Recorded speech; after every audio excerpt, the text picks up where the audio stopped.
Hey guys, welcome back to my channel. It is time for my usual monthly wrap-up, so here's everything I read in August. I got through 5 books this month, which was a little less than I was hoping for, but I think you'll maybe understand why once I tell you what they were. The first book that I finished was The Winter's Kiss by Maria Rutkowski. This was the third book in the Winter's trilogy. The first one is The Winter's Curse and the second is The Winter's Crime, and I was actually pretty pleased with it. Oftentimes YA trilogies tend to kind of fall down in the third book. It's sort of a thing with them, but this one actually held up. It was a pretty satisfying conclusion. I thought that the emotional through lines were pretty good. I like the way that it grappled with being part of an empire and being like part of the ruling class of an empire in a way that felt kind of realistic without becoming too much of like punishing, because Kestrel is very much part of like the elite family of this ruling empire. You know, her father is the general to the emperor, and so she's part of this, you know, really high-class family, and so she has to kind of come to terms with the brutality that her father has done and, you know, all the things that she's been sort of complicit in as, you know, living under this system.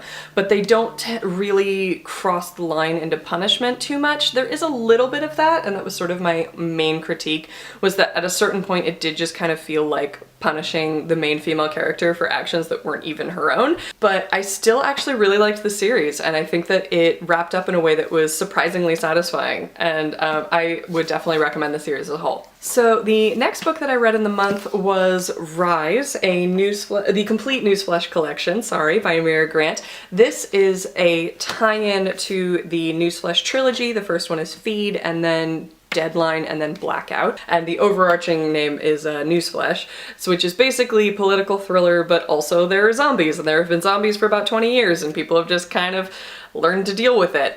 So what's great about this tie-in series is that it's a bunch of short stories, and they take place at different timelines. So there's stuff that's happening like right during the initial rising, there's stuff that happens sort of in the middle, like maybe 10 years in, and then there's stuff that happens after the whole trilogy, which is set about 20 years after.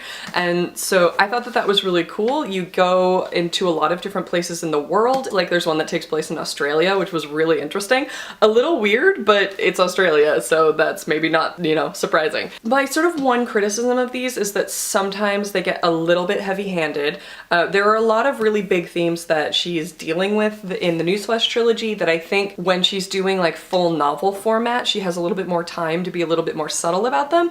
And so when she does them in her like novella and short stories, sometimes they do come across as a little bit heavy-handed. And so that's sort of my one problem with these. But overall, I really liked it. It made me pretty emotional in a few spots. San Diego 2014, The Last Stand of the California Browncoats, which is the story about zombies coming to Comic-Con, can still make me cry. And yeah, it was a really good time. Read the original trilogy first, because this has a lot of spoilers for stuff that happens after the series, but then definitely check this out. So the next book that I read this month was on audiobook, and it was Dracula by Bram Stoker, actually. This was the Audible full cast recording of it that was starring Tim Curry and Alan Cumming, who I love both of them. I feel like most people probably have like a basic understanding of Dracula, but I didn't totally know the plot of it either. I just kind of knew some of the tropes that had come out of it. And so that was really fun, but also the full cast recording was delightful. I loved Alan Cumming as Dr. Seward.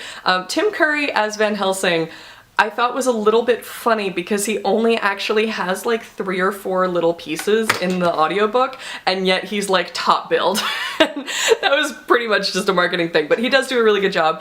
And I also really liked the voice of Jonathan Harker, who is Simon Vance. He also does the narration for the Temeraire books, so I already knew that I was gonna like him. The one voice in this audiobook full cast recording narration that I didn't really like was the voice of Lucy, because she was really breathy and she just narrated things in a really odd way. Like she would rise and fall in a way that felt really like contrived and like an affectation. And just overall, I was not hugely thrilled with her voice acting. I did really like the voice actress for Mina Harker, or Mina Murray / Harker, who thankfully has a lot more to say in this book series. Lucy really only writes like a couple letters and a diary entry.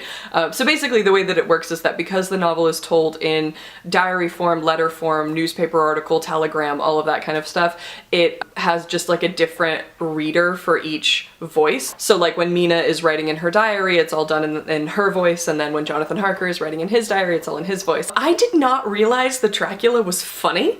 I really didn't, because I tried to read it back in like college and I ended up putting it down and like just sort of failing out of it because it was surprisingly boring to me. Like, it was really dry, it was moving really slowly, but I had gone into it expecting a horror novel, so I went in with very different expectations this time. I did not expect it to be like scary or creepy, and instead it just turned kind of funny because it's a kind of like over dramatic gothic in a way, and so I really enjoy gothics, and so once I sort of knew how to approach the story, I enjoyed it a lot more. So I highly recommend the Audible full cast narration. It is wonderful. I actually like laughed out loud a few times at points that maybe like Bram Stoker's original intention was that it was supposed to be horrific, but in our modern day and age, I just thought it was pretty funny and really entertaining. So the next book that I decided to pick up, I decided to fill the Pop Sugar reading category of read a book that's under 150 pages. I used Rise, by the way, for one that was over 600 pages, so I got the longest book and the shortest book over with in the same month. But this one I decided to sort of continue on with a theme, and I read Bunnicula. Really? I should say that I reread Bunnicula because this is a book that I have had since childhood. I think possibly even my older brother had it first and then it got passed down to me. I love this book. It is one of the most charming children's books like ever. It's written from the point of view of Harold, who is the dog, and Chester, the cat, becomes very concerned when their owners bring home a new bunny because Chester reads a lot and is convinced that the bunny is a vampire bunny because vegetables have started turning up white with all the juice drained out of them with 2 little puncture marks in them. It is adorable. It's just so cute. I love this story, and it's got a pretty fun sense of humor to it too. So obviously this is meant for very young readers, but I really loved it. So the last book that I read this month was one that was on my TBR. It was Miss Peregrine's Home for Peculiar Children. This is by Ransom Briggs, and I feel like this book has gotten talked about a lot, so probably most of you have a basic idea of what it is. On the surface, this is pretty cool. You know, it's got a lot of like photographs in it and stuff. Like, these are all found photographs that Ransom Briggs has collected to sort of put together this story about children with abnormal abilities, and there's some time travel elements to it. And so basically the main character ends up going to this island, and there's this sort of pocket of time that takes him back to the 1940s, and it turns out that like his grandfather was peculiar and knew all these children back in the 1940s. This book was okay.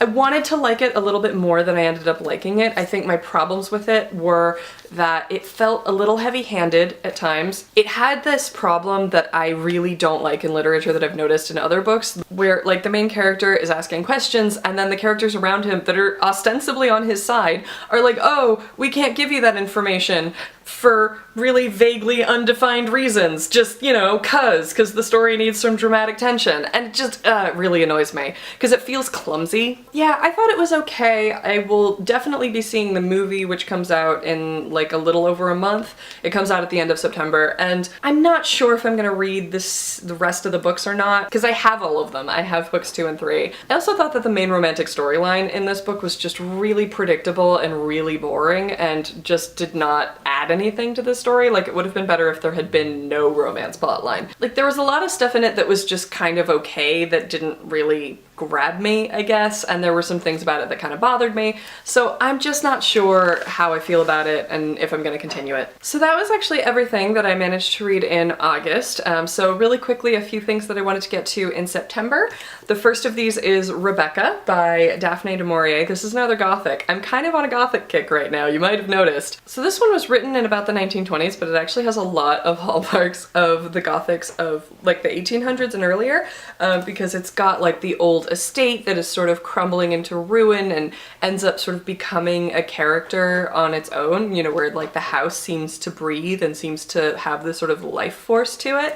I'm really interested in actually reading this one because I've heard a lot about it, but I've just never actually gotten around to it, and I've always sort of wanted to read more gothics, so this is coming up in September. And so next on the list is the Pop Sugar reading category of Rita Dystopia. I'm pretty sure that I'm gonna read Illumine for this one. This is by Amy Kaufman and Jay Kristoff. This is one that a lot of people seem to really love, and it's written again in like document format. So that seems to be sort of a thing with me, is things written in document format and Gothics. That appears to be what I'm into right now. I picked this one up at a used bookstore when I was doing one of my like sell off some of my collection and take one book home kinds of things that I like to do. And this one, yeah, had just been getting really talked about, so I figured I would give it a shot. It's pretty hefty, so it might take me a little while to get through, but I'm excited for it. And then I still have to get through Red Queen by Victoria Aveyard. I'm gonna be using this for Read a Book and its prequel. I just ran out of time this month and didn't quite get to it. So that is actually gonna be it for this video. Let me know in the comments if you have read any of the books that I mentioned. Let me know what you thought of them, and I'll see you guys very soon with another video. Thanks for watching, guys. Bye. Do not even. Hello. He's such a weirdo. I don't know what to do with him. All right.